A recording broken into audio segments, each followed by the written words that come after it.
Welcome back to Robert's Reviews. We're going to continue our Steve Carell streak today. This is one of the movies you should watch if you want to keep up with what Steve Carell has been doing. And this is his first ever voice acting job with Over the Hedge, which came out in 2006 and was directed by a bunch of people.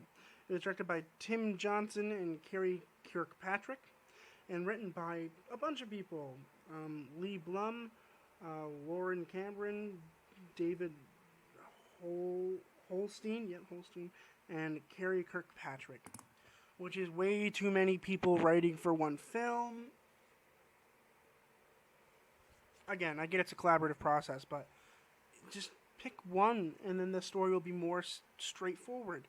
Because if you get so many people writing on a film, it's just going to be a little crazy. Even with The Office, like the TV show, I don't know if you guys like it, I love it. The big thing about that film was they had like 7 writers at a time, but they would discuss how they wanted the story to go, and then they would assign an episode to one specific writer. That way it was a straight line. And I think that the big issue with some films is that they decide that they need like a billion writers, and then it goes awry because they all have different ideas, and they all want different lines, and they pitch lines, and it goes in there, and then some take out, and then it's a mess. This movie wasn't a mess, but it's interesting because when I was young, when I was like, 10 years old or whatever, this movie was fire. I'd watch this movie every night before I go to sleep. I loved it. It was hilarious. I loved Hammy, which was Steve Carell's character. I'm not going to talk very long about this film, maybe like 4 or 5 minutes, tops. Because it is an animated film and there's not much to judge. So, I'm going to judge animated films on animation, direction, and some light voice acting. I'm not going to go deep into it, but that's pretty much all I'm going to talk about. So, when I do animated films, they will be a little bit shorter, like Over the Hedge and Horton Hears a Who, but Horton Hears a Who will probably be a little bit longer. There's a lot to talk about for that film, but that's a little bit farther down the road. Anyway, regardless, Over the Hedge.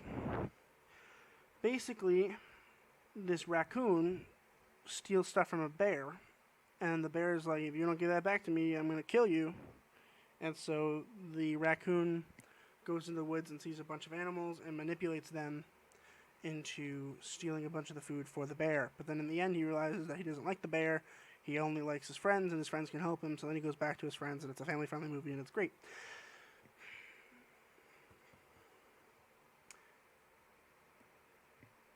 I'm not the demographic here, I don't think, which is fine.